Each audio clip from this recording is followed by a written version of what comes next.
Well, today certainly gives us a better perspective of what it is that God's love is deep and high and wide for us. And that's why we gather here today. And so I wanted to read for all of you a passage from Mark chapter 9, 30 to 37, reads as follows. They went on from there and passed through Galilee. And he did not want anyone to know, for he was teaching his disciples, saying to them, "The Son of Man is going to be delivered into the hands of men, and they will kill him. And when he is killed, after 3 days he will rise." But they did not understand the saying and were afraid to ask him. And they came to Capernaum, and when he was in the house, he asked them, "What were you discussing on the way?" But they kept silent, for on the way they had argued with one another about who was the greatest. And he sat down and called the 12, and he said to them, "If anyone would be first, he must be last of all and servant of all." And he took a child and put him in the midst of them, and taking him in his arms, he said to them, "Whoever receives one such child in my name receives me, and whoever receives me receives not me, but him who sent me."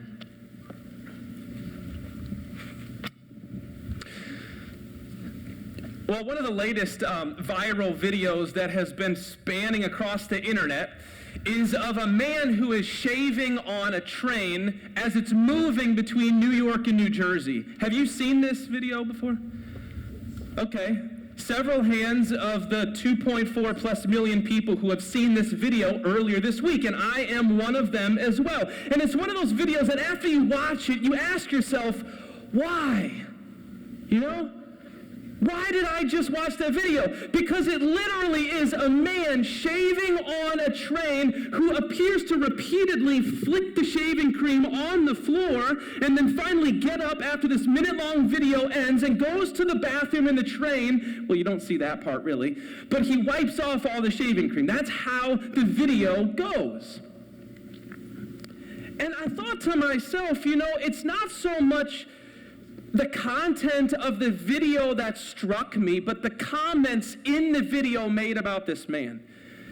If you really want to see the depressing side of the internet, check the comment section of different videos or different websites or different news articles, especially in contentious issues. There's all sorts of people that will say all sorts of things that cannot be repeated here today about individuals who they know nothing about. They don't know their background, they don't know their story, and yet they feel like they can make comments without any sort of consequence.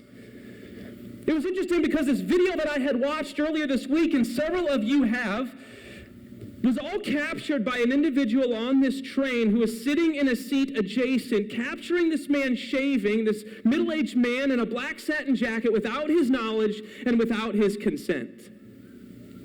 And studies show, it's intriguing, studies show that people post things on the internet in order to get a response from others who they don't even know that affirms them. It's an aspect called social currency, and this can happen across the internet even if it comes at the expense of someone else. People throughout history have been dealing with this temptation of being noticed. And it happens here again in Mark chapter 9. We see it with the disciples. Disciples, you might remember from the reading just a moment ago, are arguing. Jesus has just told them that he will die and that he will rise again, and they still don't get it. And so they argue over who is the greatest among them. And you and I both know how these conversations can quickly get ugly, right? Tarnishing reputations and calling into the character of an individual, calling into personality traits to try to make one person seem much more important than the other. You know how these conversations go. They can get ugly really quick. But you see, here in Mark chapter 9, the disciples have an opportunity to ask Jesus for clarity, and yet they don't. They don't. Perhaps it's because the disciples have an idea in mind what the benefits ought to be of being a follower of him, and what Jesus has just said doesn't exactly fit with their plan, with their idea. Now, I would imagine you, like me and the disciples, probably have an idea or a plan in place that we want our life to take. And maybe it's to have an influential job. Or maybe it's to have much more strong relationships, or maybe a spouse or children. Maybe it's to own something nice to show for the hard work that we've done in life. Maybe it's to have a better physical body, or the ridding of an illness, or something, anything that we want in our lives. But what happens when those things don't happen?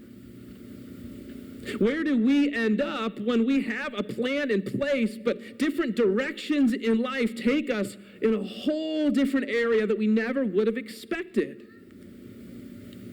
You see, here it doesn't take much to start digging into the people around us, at least to give us some sort of gratification, some sort of feeling of immediate greatness, tearing them down their accomplishments, or pointing out a vulnerability in an individual and trying to feel like, well, we're great or we're powerful. It's what happens here in Mark chapter 9 with the disciples. And that's a lonely place to be. That's an incredibly lonely place to be when we try to claw ourselves back into the spotlight by any means necessary, even if it comes at the expense of someone else.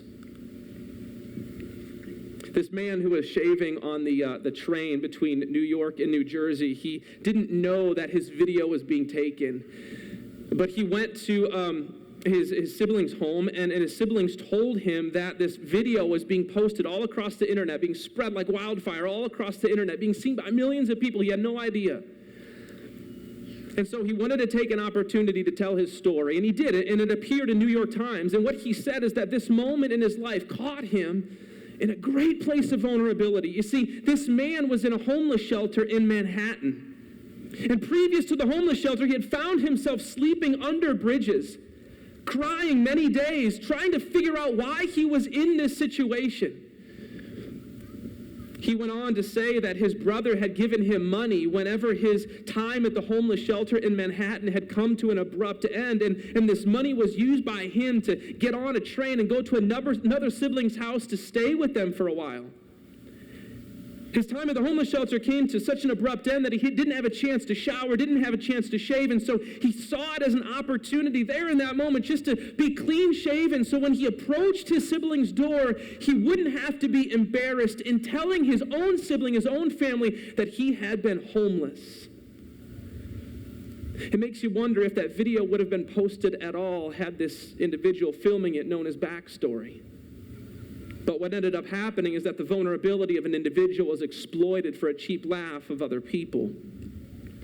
Which is why it's so astounding when it comes to what Jesus does next in Mark chapter 9. You see, Jesus takes this child, this vulnerable child, and he places this child into the midst of the disciples and him, and he embraces this child like a parent embraces their own children. And he says, whoever receives one such child in my name receives me. They get it. And that person not only receives me, but my Father who has sent me. You see, at this time that Jesus is living, the disciples are living. In Mark chapter 9, children, they have no social status. They're of no benefit to society. They can't help around the house when it comes to family-owned jobs. They've got no sort of influence at all. They're nobodies. They're forgotten. They're unseen because they can't help out anywhere. And yet it's that very child that Jesus takes and embraces to show them what it looks like to live out the love of God in a truly great way. It's not a complex lesson that Jesus gives to the disciples. He just embraces a child. But here in this moment, he impresses upon these children that pride, or these disciples, that pride loses sight of the people around us for who they are. People who bear the very fingerprint of God upon their skin, upon their bodies, as created by him, no matter their background, no matter their story. Whether we know about them or not, they are still God's people made in his image. But you see, love rooted in God not only sees an individual, but chooses to approach that individual and wrap his arms around the individual and care for that individual and walk alongside that individual, whatever it takes. Because isn't that what Jesus does for us? That he not only recognizes us, but he chooses to walk with us. He chooses to embrace us with his arms, with hands that are scarred once upon a cross. Who walks with us by feet that walked out of the grave, rising up from death, giving us victory, imparting upon us the surety that the entire foundations of this world may pass away, may crumble and fall, but God's love for us is forever. Man, that's good news. And that's what Jesus does for us. He walks with us. He guides us. He approaches us. He embraces us. Kind of like that moment when the disciples were quarreling over who was the greatest in this petty, futile argument. And it's Jesus who grabs this child and embraces this child and says, whoever receives this child in my name receives me. And so it calls us to begin to wrestle with some questions. Who among us is forgotten? Our call as Christians is to remember them.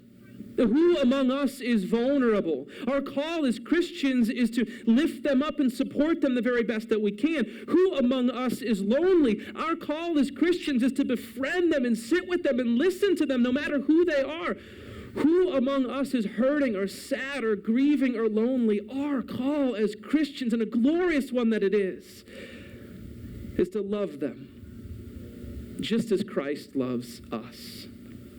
Because sometimes centering our lives on Jesus and what he has done for us, the greatest thing that we can do in life are often the very simple, humble actions of love, even for just one other person around us.